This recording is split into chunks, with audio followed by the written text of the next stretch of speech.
first interviewee is Amra Pajalic, and she is an award-winning author, editor and educator whose work draws deeply on her Bosnian heritage and lived experience. She has published 9 books across memoir, fiction and non-fiction, championing own voices storytelling and underrepresented perspectives. Indeed, and her young adult Sassy Saint series, which includes Sabiha's Dilemma, Alma's Loyalty and Jessie's Triumph, explores identity, belonging and resilience through the lens of culturally diverse teens. She's also the author of The Climb and the Cuckoo Song, and her memoir Things Nobody Knows But Me offers a powerful account of growing up with a bipolar mother in a migrant community. Amra co-edited the landmark anthology Growing Up Muslim in Australia, which is still widely studied in schools. She is the author of the forthcoming Sekotolak historical mystery series, which begins with Time Kneels Between Mountains, and it also has a companion essay collection that examines the legacy of the 1995 Srebrenica genocide.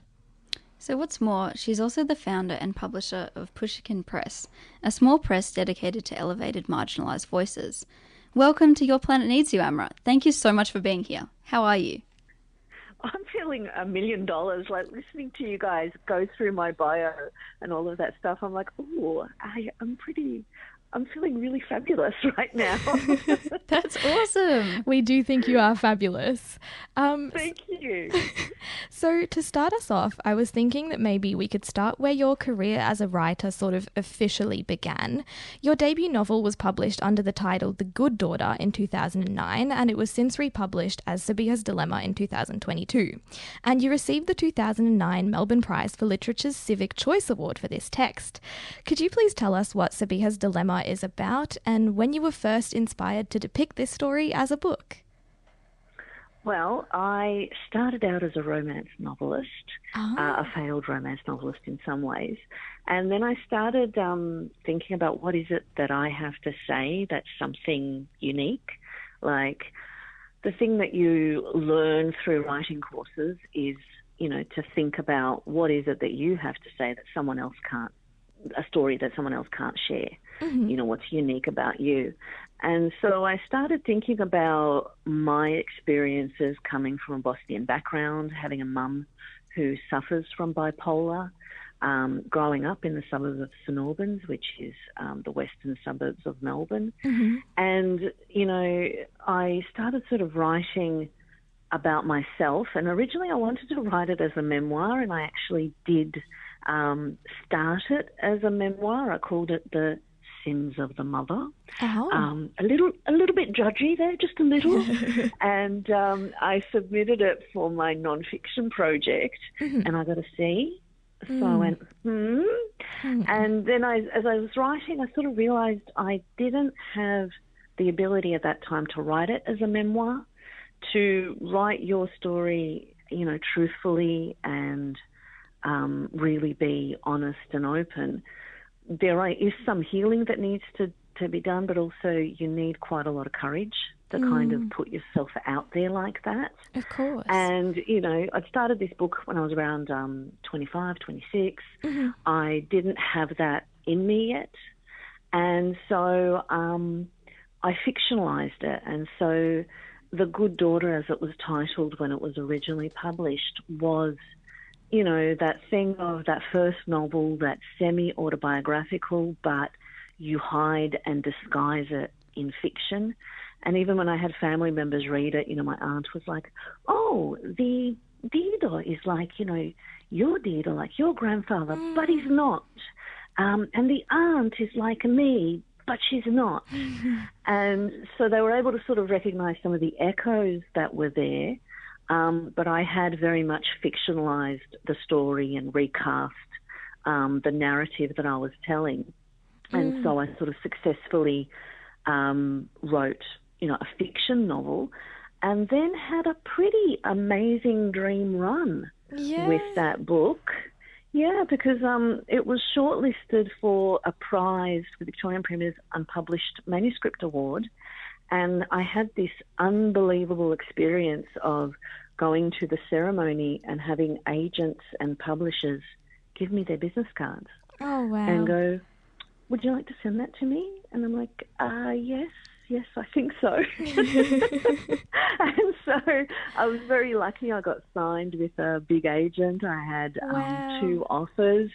It was published. I, won prize and got a grant. So it was like absolutely the most amazing dream run. And I feel so lucky and joyful looking back on that experience. Yeah, absolutely. What a dream come true. And so that story has been through a few changes, and one of those changes was when it was republished under a different title.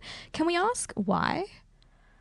Yeah, so I got the rights back. So when you're traditionally published, they buy your book for a certain period, they do a print run, they sell it, and if it continues being in print and it continues selling, they, keep printing copies. With me, that didn't happen. It had the print run and then it kind of, reached its end. And so I asked for the rights back. Oh. And I'd actually been obsessed with that story, and I wrote a sequel that the publisher didn't want at that time. And so I was sort of looking at that first novel and looking at this sequel and thinking about self-publishing, because that's becoming a very much a viable option today for writers, because, the market is saturated and it's so much harder to be published, and not many publishers are out there. And so I wanted to republish it and sort of exploit my rights. And then I wanted to republish the second book. And I'd originally had the first book as The Good Daughter, and the second book was going to be The Other Daughter. But then I sort of started thinking bigger and was like, I actually want to expand on the story from Jesse's perspective also, who's sort of a love interest there and has his own story and his own journey. And then I kind of got the idea of the Sassy Saint series, where I'm like, we're St Albans, we're sassy. So then I sort of made the titles to fit each of the characters and give them sort of that fresh look and that fresh feel. Oh, well, there you go. What a good insight to have. Yes, so you have published many books since then, exploring themes of identity, belonging and resilience. Your latest release, Time Kneels Between Mountains, is a historical mystery that illuminates the forgotten genocide of Srebrenica. How long has this book been in the works, and why did you choose to write about this event? Well, this book has been 7 years in the works. Oh, wow. So it feels so just amazing to actually have it out there in the world. And it started as a PhD in creative writing 7 years ago. Mm-hmm. And originally it started as me wanting to sort of create a Bosnian character who was researching a cold case and give her the history of Srebrenica to make it as a reason why she would notice certain things that other people didn't. But as I started researching Srebrenica, the genocide itself is incredibly heartbreaking and shocking because, 8,372 men and boys were murdered and buried in mass graves on the 11th of July 1995. But there were 3 years before that nearly 60,000 people were living in the town of Srebrenica, which had a population originally of 9,000 residents.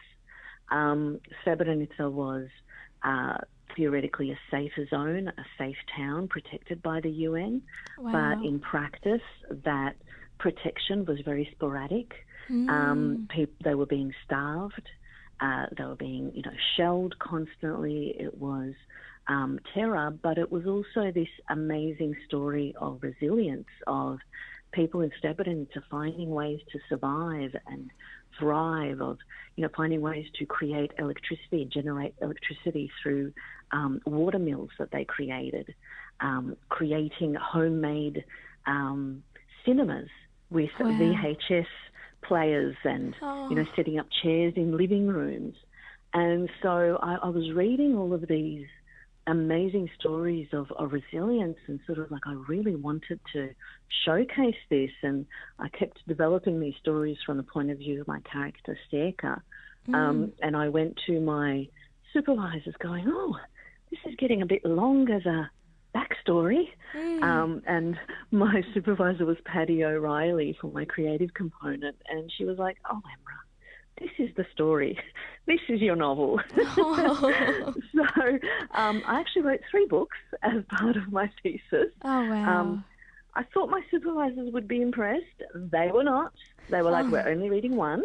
Oh. And so Time Meals Between Mountains is sort of the first book, and then I've got the second one, also scheduled for publication, and the third. But yeah, they just kind of, this is what happens sometimes as a writer. The story and the world just takes over, and that tells you what it wants to be. Yeah, absolutely. And it's obviously quite an important event to write about. So we were wondering, how do you see the role of storytelling in preserving and interpreting memories of historical events like this Srebrenica genocide? Well, that's the really difficult thing, because, that town no longer exists. It belongs to Republika Srpska, so, it exists as a place, but not as the place it was, not with the people that lived there. Not many people returned afterwards because they were too afraid and, too much difficulty. And so in place of that, when you write fiction, it's really important to sort of try and tell the truth and show all of the sides of it. Yes. And one of the things that I was really aware of, because I did live in what was socialist Yugoslavia between 1985 and 1989. As a child, I was between 8 and 12 years old. And so I had actually experienced life there. And so when I was reading books that people had written as fiction as part of my PhD, I sort of noticed some misconceptions where they didn't understand some of the divisions of the society. Yep. Because in Yugoslavia, people weren't divided by class. They were divided by who was from the village, who was from the city. So it was very much an urban-city divide. And that's something that played a part in the Srebrenica story and in the story of the siege. And so that's one of the things that I wanted to share, but I also really wanted to share the story of people who were growing up in Yugoslavia who did not know their ethnic identity because that was submerged. You weren't Bosnian, you weren't Serb, you weren't Croat, you were Yugoslav. And if you wanted benefits, you would join the League of Communists and you would not practice your religion. And so there were people who grew up who did not, pay attention to anything in terms of what their ethnic or religious identity is, people who were friends across those lines. And then, the war happened, the nationalist propaganda, the othering. And so I also really wanted to tell that story through my 2 characters, Réka and her best friend Zora, who is Serb, and to really try and do that ethically in terms of, the hardship of how do you view someone that you have loved and loved deeply that is now an enemy, and can you overcome that? And when you've experienced hardship and loss, can you find your way back to each other? So, yeah, those are some of the things that I really wanted to explore and that I think is very important when you're writing about these sort of things. Yeah, absolutely. Okay, I think we have time for one final question. Yeah, one final big question, and then we have a little question for you as well. Okay. Take it away, Harriet. Okay, so this question, we're moving on to Pushkin Press. So in a heavily online world where personalised algorithms rule and it's so easy to be fed whatever content is relevant to the user at a time, I think Réka and I would both agree how important books are to actually expose yourself to different content, to learn to empathise and try to understand someone who may have a different background to you. I really admire Pushkin Press for publishing books which elevate marginalised voices. So how do you sort of feel about all this? How does Pushkin Press fit in this sort of online world? Yeah, well, being as in a sense, I've now had to rethink my identity as a small business owner and as a small press, and put on that hat in terms of the marketing side and doing all of the things that come with that. Yeah. And one of the important things about small presses and about indie authors, and especially in the context of the Australian literary scene, is just to represent that diversity. We don't have enough of that. We see, a lot of fiction that is being published. It is genre fiction, which I love, absolutely love my genre fiction. But then, it does get quite Anglo-centric in some instances, and there's just not enough of that diversity of representation. And so that's something that I'm sort of trying to do in my small corner of the world, and it's something that I hope to build on as I develop in this new identity as a small press, because it really is important. There, unfortunately also when we look at the publishing scene, the people who are working in those industries are the people who come from more privileged backgrounds where they can do those free internships. They can, do the free labour, and therefore there's not enough representation there, and then that feeds into acquiring, and then it's also the pressures of, publishing houses needing to think commercially in order to keep the doors open. And so that's creating a lot of difficulty also in terms of emerging writers being published. So one of my things is also I'm hoping that I can do that through my small press, but I also do it in the ways that I try and support other authors to look at and to, explore self-publishing themselves and take on that role for themselves, and get their books out there and put them in front of readers. And I'm actually, connecting with people who are doing that and who are doing it incredibly well. So there is markets, there is opportunities, but, it does require the work and the grassroots campaigns, which we're kind of not as good at anymore because we're so used to online.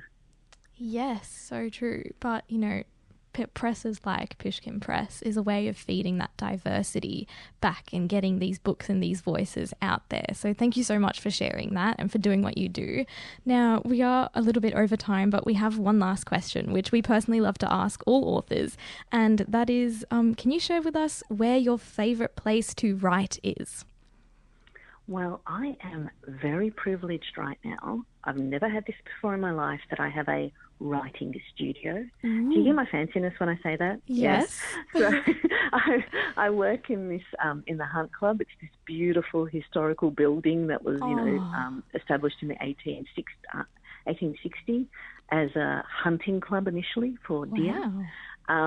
And so I've set it up. It is the cutest and most beautiful thing. And going there is like going on a holiday from my life. So I am just so happy. I don't know how much longer I'll have it, but while I have it, I am in heaven. Oh, that is absolutely fantastic. That sounds like a dream. It really is. We have to say thank you so much again for coming on Your Planet Needs You today. It's been absolutely fantastic. Yeah, I think we'll have to have you again. We've had so many interesting questions. Yes, we have so many more questions to ask you. I know. I'm a long talker. I'm a teacher. I don't shut up. No, it's been very, very good. Thank you so much for joining us today. Thank you. Thank you so much for having me, Réka and Harriet. Thank you. Bye. Bye.